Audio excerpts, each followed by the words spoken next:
होली की आत्मा।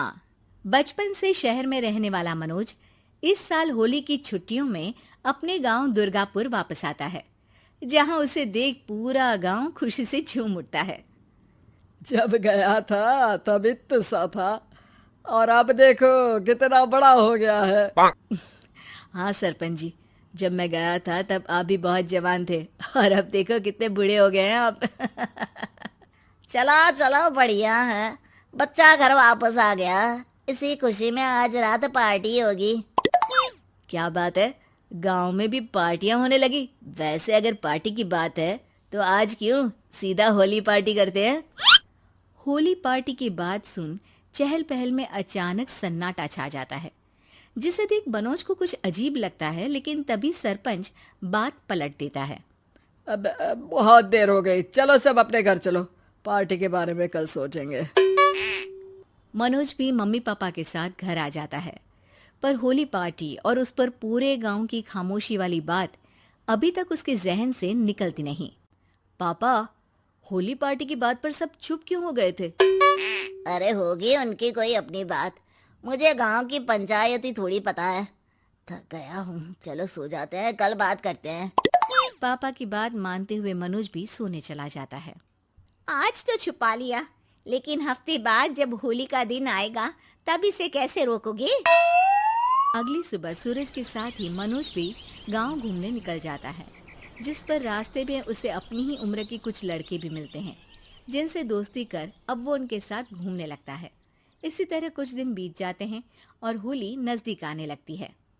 दोस्तों, होली में 4 दिन ही बचे हैं, पर गांव में उसकी कोई तैयारियां क्यों नहीं दिख रही? क्योंकि यहाँ होली नहीं मनाई जाती। अरे पर ऐसा क्यों? वो राजा भूषण। अरे तुम 4 दिन के लिए आए हो, क्या इतना सोच रहे हो? चलो कुछ खाने चलते हैं। इसी के साथ एक बार फिर होली की बात को टलते हुए देख मनोज को शक होने लगता है। वो घर पहुंचते ही इंटरनेट पर अपने गांव और राजा भूषण के बारे में जानकारी निकालने लगता है। क्या? मुझे आज तक ये नहीं पता था। ऐसा कैसे? किसी ने मुझे कुछ बताया क्यों नहीं? सारी जानकारी लेने के बाद मनोज गांव वालों या अपने मम्मी पापा से कुछ पूछे बिना खुद ही उसकी सच्चाई के बारे में छानबीन करने लगता है, जिसके चलते वो राजा भूषण की हवेली में पहुंचता है। वाह, क्या हवेली है यार। पर क्या यहाँ सच में कोई भूत है? हेलो भूत जी, कोई है क्या? हम इस साल गांव में होली सेलिब्रेट कर रहे हैं, क्या आप उस पर थोड़ा इंटरव्यू देंगे? मनोज के ऐसा बोलते ही गांव में तूफान उठ जाता है और हवेली में रखी सारी चीजें हिलने लगती है। एक अदृश्य शक्ति मनोज को धक्का देकर हवेली से बाहर निकाल दरवाजा बंद कर लेती है। ये सब देख मनोज हैरान रह जाता है। क्या अभी मुझे हवा ने धक्का देकर बाहर निकाल दिया? मेरे होते हुए इस गांव में कभी होली नहीं बन सकती, इसलिए दोबारा ऐसी कोशिश भी मत करना, अंजाम बुरा होगा। आवाज सुन मनोज हैरानी से इधर उधर देखने लगता है, पर उसे कोई दिखाई नहीं देता। वो गांव वापस आ जाता है, जहां तूफान की वजह से सब कुछ तहस महस हो चुका होता है। आखिर ये तूफान आया कैसे? ना ऐसा कोई मौसम था और ना ही हमने होली का त्योहार मनाने की बात की थी। सरपंच की बात पर कोई रिएक्शन दिए बिना मनोज चुपचाप अपने घर चला जाता है। इस तरह देखते ही देखते होली का दिन भी आ जाता है और मनोज रंग लेकर गांव में निकल जाता है, लेकिन गांव पूरी तरह खाली होता है। अरे त्योहार का दिन है, धूमधाम की जगह मातम क्यों मनाया हुआ है? मनोज की आवाज सुन सब अपने घर की खिड़कियां खोल के घर के अंदर से ही उसे वापस जाने के लिए कहने लगते हैं, पर वो किसी की नहीं सुनता।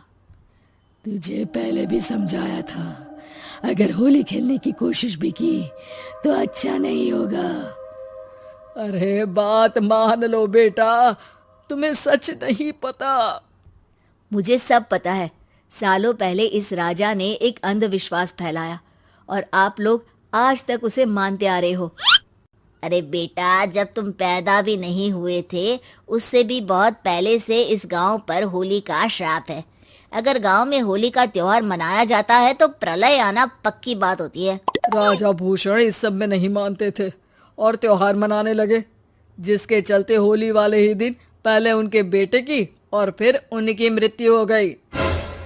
तभी से गांव की रक्षा के लिए उनकी आत्मा उस हवेली में रह रही है। सबकी बातें सुन मनोज उलझन में पड़ जाता है। सोचना भी मत मनोज, अगर तुमने इस परंपरा को तोड़ने की कोशिश भी की तो उसका परिणाम इस गांव और गांव के लोगों के लिए अच्छा नहीं होगा। मुझे भी यकीन नहीं हो रहा कि आप लोग एक बेतुकी बात को मानकर सालों से रंगों के त्योहार को मातम की तरह मनाते आ रहे हो।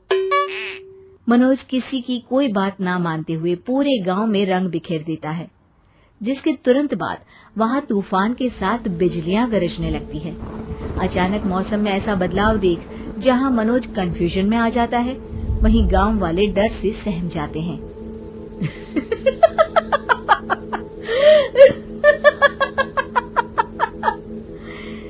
इस लड़के ने हमारे जैसे सिर्फ अपने स्वार्थ के लिए नहीं बल्कि पूरे गांव की खुशियों के लिए यहाँ होली मनाई है, जिस वजह से अब इस गांव पर होली का श्राप टूटता है।